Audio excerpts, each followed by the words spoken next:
அஸ்ஸலாமு அலைக்கும் வரஹ்மத்துல்லாஹி வபரகாத்துஹு. அல்ஹம்துலில்லாஹ் வஸ்ஸலாத்து வஸ்ஸலாமு அலா ரசூலில்லாஹ், அம்மா பஅத். கணியத்திற்குரிய சகோதர சகோதரிகளே, நாம் கண்ணியமிக்க ரமலான் மாதத்தினுடைய 6வது தினத்திலே அமர்ந்திருக்கிறோம்.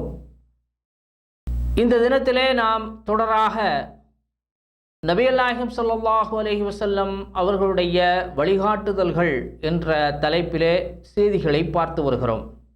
இன்றைய தினத்திலே நாம் பார்க்கவிருப்பது, முதலாவதாக சூரிய கிரகணம் ஏற்படக்கூடிய நேரத்தில் நபிகள் நாயகம் ஸல்லல்லாஹு அலைஹி வஸல்லம் அவர்களுடைய செயல்பாடுகள் எவ்வாறு இருந்திருக்கிறது என்பதை பார்க்கவிருக்கிறோம்.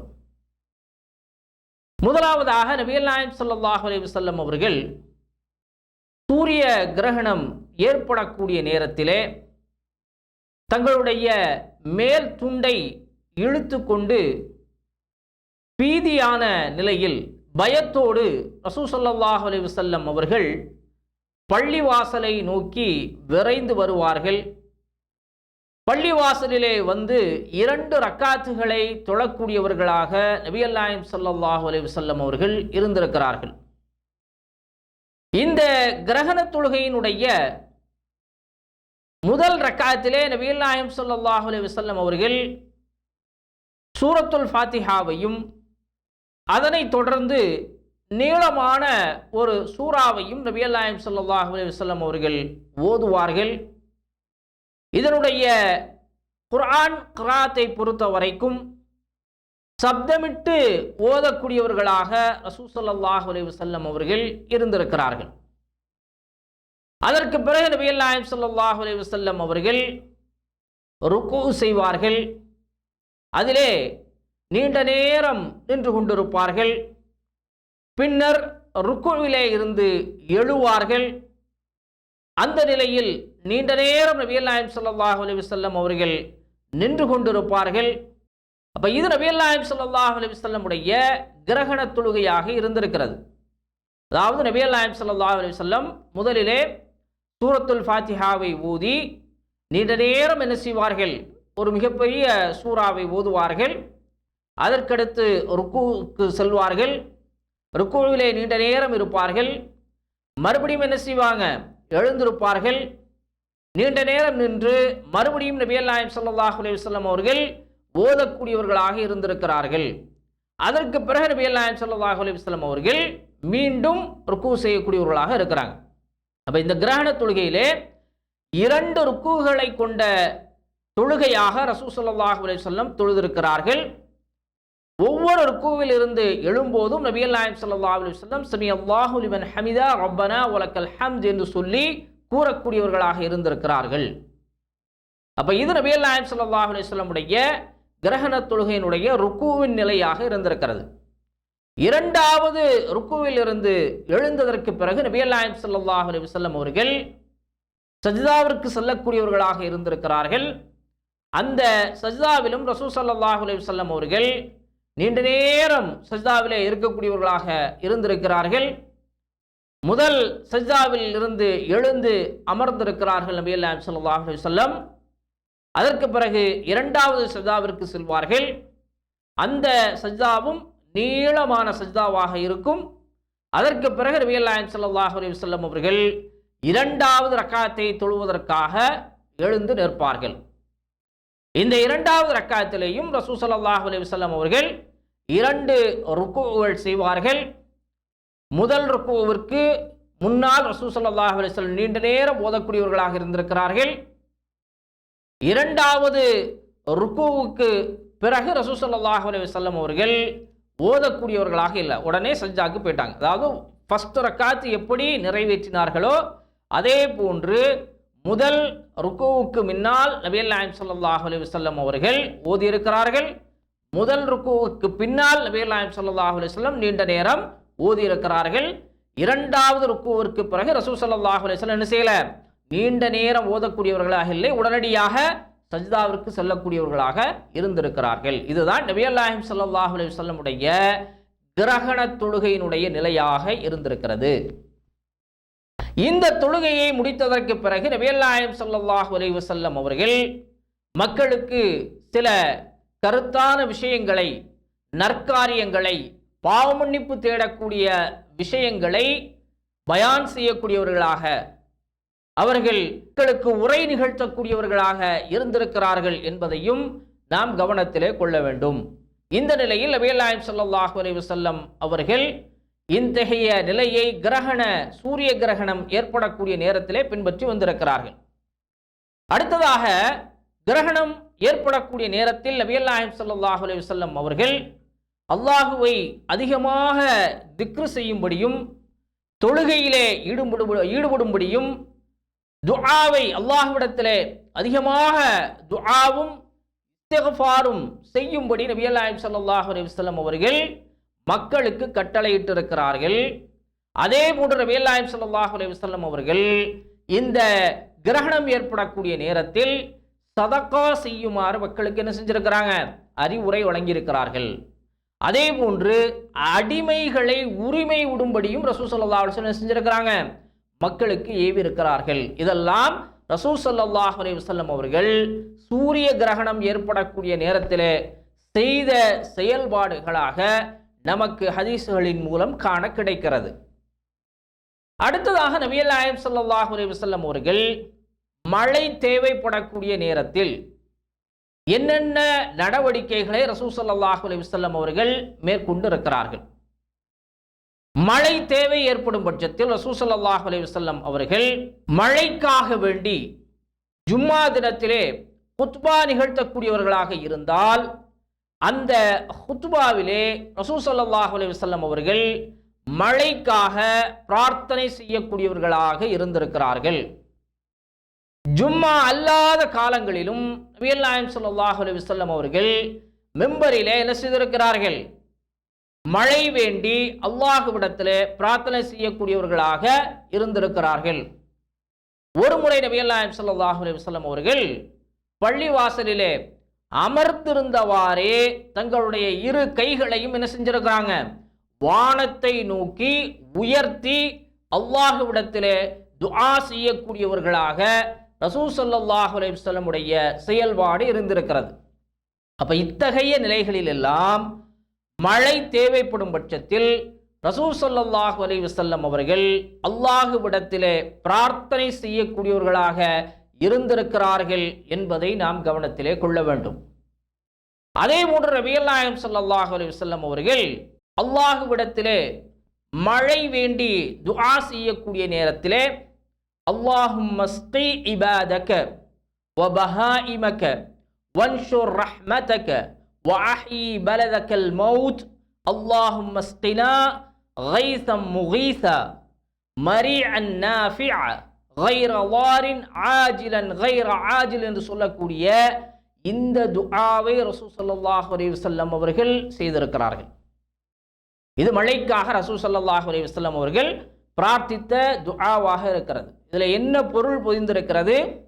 இறைவா, உன் அடியார்களுக்கும் உன் கால்நடைகளுக்கும் தண்ணீர் புகட்டுவாயாக, உன் அருள் மூலம் கேடு விளையாது அதன் மூலம் பயன் தரக்கூடிய விஷயங்களை ஏற்படுத்துவாயாக, காலதாமதமின்றி எங்களுக்கு அதனை பரவச் செய்வாயாக. இறைவா, இறந்து போயுள்ள உனது தேசத்திற்கு வாழ்வளிப்பாயாக.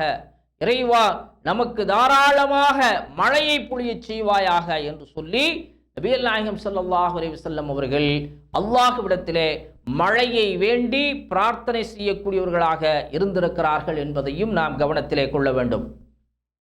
அதே போன்று நபிகள் நாயகம் ஸல்லல்லாஹு அலைஹி வஸல்லம் அவர்கள் மேகத்தையும் காற்றையும் ரசூல் ஸல்லல்லாஹு அலைஹி வஸல்லம் காணக்கூடிய நேரத்திலே, அதாவது மழைக்கான மேகம் வரும்போதும் காற்று வீசக்கூடிய நேரத்திலும் நபிகள் நாயகம் ஸல்லல்லாஹு அலைஹி வஸல்லம் அவர்கள் அதன் காரணமாக அவர்களுடைய முகத்திலே ஒரு மாற்றம் ஏற்படுவதை நாம் பார்க்க முடியும். அதே போன்று அந்த காற்றின் மூலமாக, மேகக்கூட்டங்களின் மூலமாக மழை பொழிந்துவிட்டால் நபிகள் நாயகம் ஸல்லல்லாஹு அலைஹி வஸல்லம் அவர்கள் மகிழ்ச்சி அடையக்கூடியவர்களாக அந்த நேரத்திலே இருந்திருக்கிறார்கள். அல்லாஹுடைய அருளை பெற்ற அந்த மகிழ்ச்சியில் ரசூல் ஸல்லல்லாஹு அலைஹி வஸல்லம் உடைய முகம் மலர்ந்திருக்கும் என்பதையும் நாம் கவனத்திலே கொள்ள வேண்டும். அதே போன்று நபிகள் நாயகம் ஸல்லல்லாஹு அலைஹி வஸல்லம் அவர்கள் மழை பொழியக்கூடிய நேரத்திலே அந்த மழையை நல்ல மழையாக, பயனுள்ள மழையாக இறைவா எங்களுக்கு ஆக்கி தருவாயாக என்று துஆ செய்யக்கூடியவர்களாக இருந்திருக்கிறார்கள். அல்லாஹும்ம ஸய்யிபன் நாஃபிஆ என்று சொல்லக்கூடிய துஆவை ரசூல் ஸல்லல்லாஹு அலைஹி வஸல்லம் என்ன செஞ்சிருக்கிறாங்க, செய்திருக்கிறார்கள். அதே போன்று நபிகள் நாயகம் ஸல்லல்லாஹு அலைஹி வஸல்லம் அவர்கள் மழை அதிகமாக பொழியக்கூடிய நேரத்தில், அதாவது தேவைக்கு அதிகமாக என்ன செய்யும், மழை பொழிந்து ஒரு அழிவை ஏற்படுத்தக்கூடிய நேரத்தில், அதன் மூலமாக ஒரு பாதிப்பு ஏற்படக்கூடிய நேரத்தில் அந்த மழையை நிறுத்துவதற்காக அல்லாஹ்விடத்திலே துஆ செய்யும்படி சஹாபாக்கள் என்ன செய்வார்கள், நபிகள் நாயகம் ஸல்லல்லாஹு அலைஹி வஸல்லம் அவர்களிடத்திலே வேண்டுதல் வைப்பார்கள். அதற்காக நபிகள் நாயகம் ஸல்லல்லாஹு அலைஹி வஸல்லம் அவர்கள் துஆ செய்யக்கூடியவர்களாக இருந்திருக்கிறார்கள். அல்லாஹும்ம ஹாவலைனா வலா அலைனா அல்லாஹும்ம அலல் ஆகாம் வல் ஜிபால் வல் புதூனில் அவ்திய வ மனாபத்திஷ் ஷஜர் என்று சொல்லக்கூடிய இந்த துஆவை ரசூல் ஸல்லல்லாஹு அலைஹி வஸல்லம் அவர்கள் மழையை நிறுத்துவதற்காக பிரார்த்தனை செய்து வந்திருக்கிறார்கள் என்பதையும் நாம் கவனத்திலே கொள்ள வேண்டும். இவ்வாறு நபிகள் நாயகம் ஸல்லல்லாஹு அலைஹி வஸல்லம் அவர்கள் மழை தேவைப்படக்கூடிய நேரத்தில் அல்லாஹ்விடத்திலே பிரார்த்தனை செய்யக்கூடியவர்களாகவும், அதிகமாக மழை பொழியக்கூடிய நேரத்திலே அதை நிறுத்துவதற்காக அல்லாஹ்விடத்திலே துஆ செய்யக்கூடியவர்களாகவும் நபிகள் நாயகம் ஸல்லல்லாஹு அலைஹி வஸல்லம் அவர்கள் இருந்திருக்கிறார்கள் என்பதையும் கவனத்திலே கொள்ள வேண்டும். அதே போன்று நபிகள் நாயகம் ஸல்லல்லாஹு அலைஹி வஸல்லம் அவர்கள் மழை பொழியக்கூடிய நேரத்திலே தங்களுடைய மேனியை என்ன செய்வார்கள், அந்த மழையிலே நனைக்கக்கூடியவர்களாக ரசூல் ஸல்லல்லாஹு அலைஹி வஸல்லம் அவர்கள் இருந்திருக்கிறார்கள்.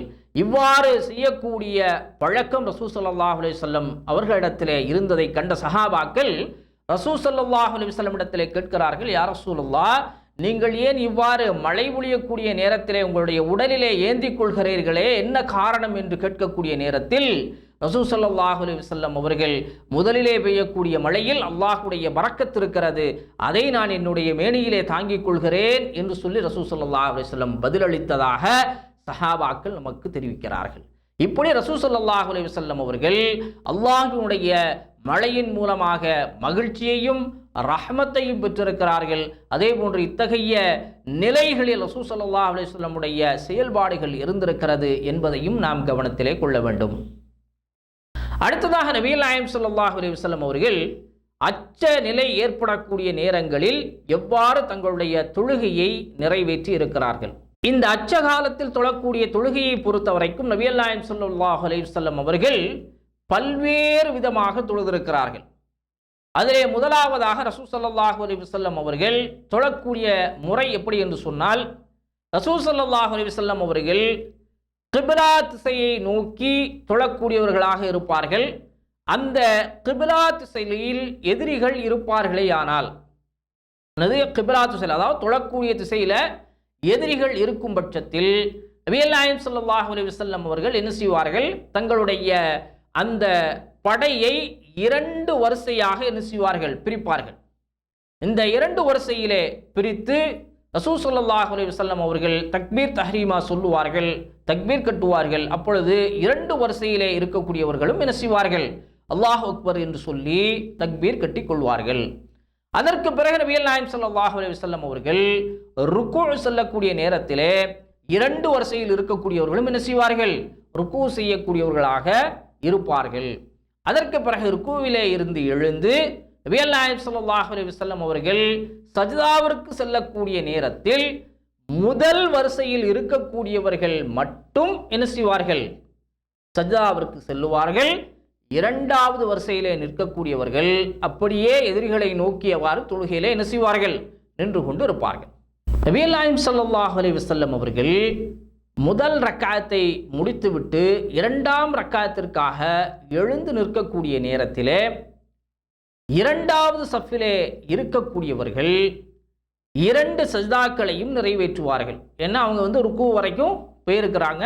என்ன செய்வார்கள், இரண்டு சஜ்தாக்களையும் நிறைவேற்றிவிட்டு இரண்டாவது ரக்காத்திற்காக எழுந்து நிற்பார்கள். அப்படி நிற்கக்கூடிய நேரத்தில் அவர்கள் எல்லோரும் என்ன செய்து விடுவார்கள்? முன் வரிசைக்கு வந்து விடுவார்கள். முன் வரிசையில் நிற்கக்கூடியவர்கள் என்ன செய்வார்கள்? பின் வரிசைக்கு சென்று விடுவார்கள். அதற்கு பிறகு நபி ஸல்லல்லாஹு அலைஹி வஸல்லம் சூரத்துல் ஃபாத்திஹாவையும் பிறகுள்ள வசனங்களையும் ஓதி ரசூல் ஸல்லல்லாஹு அலைஹி வஸல்லம் இரண்டாவது ரக்காத்தினுடைய ருக்கூவிற்கு செல்வார்கள். அப்போது எல்லோரும் சேர்ந்து என்ன செய்வார்கள்? ருக்கு செய்வார்கள். ருக்குவிலிருந்து எழும்போது எல்லோரும் சேர்ந்து எழுவார்கள். ரசூல் ஸல்லல்லாஹு அலைஹி வஸல்லம் சஜ்தா செல்லும் பொழுது இந்த முதல் வரிசையில் இருக்கக்கூடியவர்கள் என்ன செய்வார்கள்? சஜ்தா செய்யக்கூடியவர்களாக இருப்பார்கள். அதற்கு பிறகு நபிகள் நாயகம் ஸல்லல்லாஹு அலைஹி வஸல்லம் அவர்கள் இரண்டு சஜ்தாக்களையும் செய்துவிட்டு அத்தஹியாத்தில் அமரக்கூடிய நேரத்தில் பின்னால் சஃபிலே இருக்கக்கூடியவர்கள் என்ன செய்வார்கள்? மறுபடியும் என்ன செய்வார்கள்? அவர்கள் இரண்டு சஜ்தாக்களையும் நிறைவேற்றி அத்தஹியாத்திலே அமர்வார்கள். இப்படி அனைவரும் அத்தஹியாத்திலே அமர்ந்ததற்கு பிறகு நபிகள் நாயகம் ஸல்லல்லாஹு அலைஹி வஸல்லம் அவர்கள் சலாம் கொடுத்து தொழுகையை நிறைவேற்றக்கூடியவர்களாக முடிக்கக்கூடியவர்களாக இருந்திருக்கிறார்கள். அப்ப இந்த நிலையில ரசூல் ஸல்லல்லாஹு அலைஹி வஸல்லம் உடைய ஒரு வகையான அச்சநிலை தொழுகை இருந்திருக்கிறது என்பதை நாம் கவனத்திலே கொள்ள வேண்டும். இரண்டாவது முறை என்னவென்று சொன்னால், ரசூல் ஸல்லல்லாஹு அலைஹி வஸல்லம் உடைய எதிரிகள் வேறு திசையில், அதாவது கிப்லா திசையில் அல்லாமல் மற்ற திசைகளிலே இருப்பார்கள் என்று சொன்னால், அப்போது நபிகள் நாயகம் ஸல்லல்லாஹு அலைஹி வஸல்லம் அவர்கள் மொத்தமாக இருக்கக்கூடிய அந்த படைகளை இரண்டாக ரசூல் ஸல்லல்லாஹு அலைஹி வஸல்லம் அவர்கள் பிரிப்பார்கள். அதிலே ஒரு குழுவை நபிகள் நாயகம் ஸல்லல்லாஹு அலைஹி வஸல்லம் அவர்கள் எதிரிகளை நோக்குவதற்காக, அவர்களை பார்த்துக் கொள்வதற்காக ரசூல் ஸல்லல்லாஹு அலைஹி வஸல்லம் ஒரு குழுவை அமைத்து விடுவார்கள். இன்னொரு குழுவுடன் நபிகள் நாயகம் ஸல்லல்லாஹு அலைஹி வஸல்லம் அவர்கள் தொழக்கூடியவர்களாக இருக்கிறார்கள். அப்போது நபிகள் நாயகம் ஸல்லல்லாஹு அலைஹி வஸல்லம் அவர்கள் தன்னோடு இருக்கக்கூடிய அந்த குழுவிற்கு ரசூல் ஸல்லல்லாஹு அலைஹி வஸல்லம் அவர்கள் ஒரு ரக்காத்தை தொழுவிப்பார்கள். அவர்களோடு சேர்ந்து என்ன செய்வாங்க? ஒரு ரக்காத்தை தொழுவார்கள். பின்னர் அதற்கு பிறகு அந்த குழு என்ன செய்யும் என்று சொன்னால், தொழுகையிலே இருந்தவாறு என்ன செய்து விடுவார்கள்? எதிரிகளை நோக்கி என்ன செய்வார்கள்? நிற்கக்கூடியவர்களாக இருப்பார்கள். அவங்க என்ன செஞ்சிருவாங்க? அந்த இடத்திற்கு போய் விடுவார்கள். அதற்கு அடுத்து எதிரிகளை நோக்கி கொண்டிருந்த அந்த குழு என்ன செய்யும்? நபிகள் நாயகம் ஸல்லல்லாஹு அலைஹி வஸல்லம் அவர்களுடைய அந்த தொழுகையிலே இணைந்து இரண்டாவது ரக்காத்தை ரசூல் ஸல்லல்லாஹு அலைஹி வஸல்லம் நிறைவேற்றுவார்கள். அவர்களோடு சேர்ந்து என்ன செய்வார்கள்? இவர்கள் முதல் ரக்காத்தை நிறைவேற்றக்கூடியவர்களாக இருப்பார்கள். இந்நிலையில் இரண்டு ரக்காத்துகளையும் நிறைவேற்றியுள்ள நபிகள் நாயகம் ஸல்லல்லாஹு அலைஹி வஸல்லம் அவர்கள் சலாம் கொடுத்து விடுவார்கள். ஆனால் இதுவரை ரெண்டு குழுவும் என்ன செய்யல? ஒரே ஒரு ரக்காத்தை தான் நிறைவேற்றி இருக்கிறார்கள். அதனால் அந்த இருவரும் என்ன செய்வார்கள்? எஞ்சி இருக்கக்கூடிய மற்ற ஒரு ரக்காத்தையும் நிறைவேற்றி தனித்தனியாக தொழுது என்ன செய்வார்கள்? சலாம் கொடுக்கக்கூடியவர்களாக இருந்திருக்கிறார்கள். இது நபிகள் நாயகம் ஸல்லல்லாஹு அலைஹி வஸல்லம் உடைய அச்சநிலை தொழுகையின் இரண்டாவது முறையாக இருந்திருக்கிறது. அடுத்ததாக நபிகள் நாயகம் ஸல்லல்லாஹு அலைஹி வஸல்லம் சில நேரங்களில் ஒரு குழுவினருக்கு, அதாவது ரெண்டு குழுவா பிரிக்கிறாங்க. அதில் என்ன செய்வாங்க? ரசூல் ஸல்லல்லாஹு அலைஹி வஸல்லம் அவர்கள் முதல் குழுவிற்கு ஒரு ரக்காத்தை இமாமாக நின்று தொழுகை நடத்துவார்கள். அதற்கு பிறகு இரண்டாம் ரக்காத்திற்கு நபிகள் நாயகம் ஸல்லல்லாஹு அலைஹி வஸல்லம் என்ன செஞ்சிருவாங்க? எழுந்து விட்டு நபிகள் நாயகம் ஸல்லல்லாஹு அலைஹி வஸல்லம் அவர்கள் அப்படியே நின்று கொண்டிருப்பார்கள். அப்ப அந்த குழு என்ன செய்யும் அப்படின்னு சொல்லி சொன்னா, இரண்டாவது ரக்காத்தை என்ன செய்துவிடும்? தனியாக நிறைவேற்றி விட்டு ரசூல் ஸல்லல்லாஹு அலைஹி வஸல்லம் அவர்கள் ருக்குவில் என்ன செஞ்சிருக்கிறாங்க? எழுந்திருப்பதற்கு முன்னால் என்ன செய்வார்கள்? சலாம் கொடுப்பார்கள். என்ன செஞ்சிருவாங்க? சலாம் கொடுத்து முடித்து விடுவார்கள். இதனை அடுத்து நபிகள் நாயகம் ஸல்லல்லாஹு அலைஹி வஸல்லம் அவர்களோடு அடுத்த குழுவினர் என்ன செய்வார்கள்? வந்து மறு ரக்காத்தை நிறைவேற்றக்கூடியவர்களாக இருப்பார்கள். அப்போது அந்த குழுவிலே இருக்கக்கூடியவர்கள் அத்தஹியாத் ஓதி முடிக்கின்ற வரைக்கும் நபிகள் நாயகம் ஸல்லல்லாஹு அலைஹி வஸல்லம் அவர்கள் என்ன செய்வார்கள்? முழுமையாக அப்படியே அமர்ந்திருப்பார்கள் அத்தஹியாத்திலே. அவர்கள் எல்லோரும் அத்தஹியாத் ஓதி முடித்ததற்கு பிறகு ரசூல் ஸல்லல்லாஹு அலைஹி வஸல்லம் அவர்கள் சலாம் கொடுத்து தொழுகையை முடிக்கக்கூடியவர்களாக இருப்பார்கள். இது மூன்றாவது முறையாக, அதாவது மூன்றாவது வடிவத்திலே நபிகள் நாயகம் ஸல்லல்லாஹு அலைஹி வஸல்லம் அவர்கள் அச்ச நிலையிலே தொழ வைக்கக்கூடிய நிலையாக இருந்திருக்கிறது. அதாவது சில நேரங்களில் நபிகள் நாயகம் ஸல்லல்லாஹு அலைஹி வஸல்லம் அவர்கள் ஒரு குழுவிற்கு என்ன செய்வார்கள், 2 ரக்காத்துகளையும் ரசூல் ஸல்லல்லாஹு அலைஹி வஸல்லம் அவர்கள் தொழுவிக்கக்கூடியவர்களாக இருப்பார்கள். இப்போ தொழுவித்து முடித்துவிட்டு அந்த பின்னால் இருக்கக்கூடிய அந்த குழு என்ன செய்துவிடும், சலாம் கொடுத்து விட்டு சென்று விடும். அதற்கு பிறகு 2வது குழு என்ன செய்யும், நபிகள் நாயகம் ஸல்லல்லாஹு அலைஹி வஸல்லம் அவர்களோடு வந்து இணையும். அப்பொழுது அவர்களுக்கும் நபிகள் நாயகம் ஸல்லல்லாஹு அலைஹி வஸல்லம் அவர்கள் 2 ரக்காத்துகளை தொழுவிப்பார்கள். அதற்கு பிறகு ஒட்டுமொத்தமாக நபிகள் நாயகம் ஸல்லல்லாஹு அலைஹி வஸல்லம் அனைவருக்குமான சலாத்தை கொடுக்கக்கூடியவர்களாக ரசூல் ஸல்லல்லாஹு அலைஹி வஸல்லம் இருந்திருக்கிறாங்க. அப்போ இந்த அடிப்படையிலும் ரசூல் ஸல்லல்லாஹு அலைஹி வஸல்லமுடைய அச்சநிலை தொழுகை இருந்திருக்கிறது. அடுத்தபடியாக நபிகள் நாயகம் ஸல்லல்லாஹு அலைஹி வஸல்லம் அவர்கள் ஒரு குழுவினருக்கு என்ன செய்வாங்க அப்படின்னா, 1 ரக்காத்தை ரசூல் ஸல்லல்லாஹு அலைஹி வஸல்லம் அவர்கள் தொழுவிப்பார்கள். அதற்கு பிறகு என்ன செஞ்சிருவாங்க, அக்குழு சென்று விடும். அவர்கள் வேறு எதையுமே என்ன செய்ய மாட்டாங்க, அதுக்கு பிறகு எந்த தொழுகையும் அவர்கள் தொழமாட்டார்கள், அவர்கள் சென்று விடுவார்கள். பிறகு அடுத்த குழு என்ன செய்யும், நபிகள் நாயகம் ஸல்லல்லாஹு அலைஹி வஸல்லம் அவர்களோடு வந்து சேர்ந்து அந்த குழுவிற்கு ரசூலுல்லாஹி ஸல்லல்லாஹு அலைஹி வஸல்லம் செய்வாங்க, 1 ரக்காத்தை தொழுவிப்பார்கள். அதற்கு பிறகு அந்த குழுவும் என்ன செய்யாது, வேறு இதையும் அதிகமாக செய்யக்கூடியவர்களாக இருக்க மாட்டார்கள். இந்த அடிப்படையில் ரசூல் ஸல்லல்லாஹு அலைஹி வஸல்லம் அவர்கள் 2 ரக்காத்துகளை தொழக்கூடியவர்களாகவும் ஒவ்வொரு குழுவும் ஒவ்வொரு ரக்காத்துகளை தொழக்கூடியவர்களாகவும் ரசூல் ஸல்லல்லாஹு அலைஹி வஸல்லமுடைய அச்சநிலை தொழுகை இருந்திருக்கிறது என்பதையும் நாம் கவனத்திலே கொள்ள வேண்டும். அப்போ இந்த அடிப்படையில் ரசூல் ஸல்லல்லாஹு அலைஹி வஸல்லம் அவர்கள் அச்ச நேரங்களில், போர்க்காலங்களில் தங்களுடைய தொழுகைகளை அமைத்திருக்கிறார்கள். இதில் எந்த வடிவத்திலையும் நாம் என்ன செய்யலாம், நம்முடைய அச்சநிலை தொழுகையை நிறைவேற்றி கொள்ளலாம் என்பதைத்தான் ரசூல் ஸல்லல்லாஹு அலைஹி வஸல்லம் அவர்களுடைய இந்த வழிகாட்டுதல்கள் நமக்கு எடுத்துரைக்கிறது. எனவே எந்த செய்திகளை கேட்டோமோ அதன் அடிப்படையிலே நம்முடைய வாழ்வை நாம் அமைத்து கொள்ள வேண்டும். அதற்குரிய தௌஃபீக்கை வல்ல ரஹ்மான் அனைவருக்கும் வழங்குவானாக. வாஹிர் தஅவானா அல்ஹம்துலில்லாஹி ரப்பில் ஆலமீன். அஸ்ஸலாமு அலைக்கும் வரஹ்மத்துல்லாஹி வபரகாத்துஹு.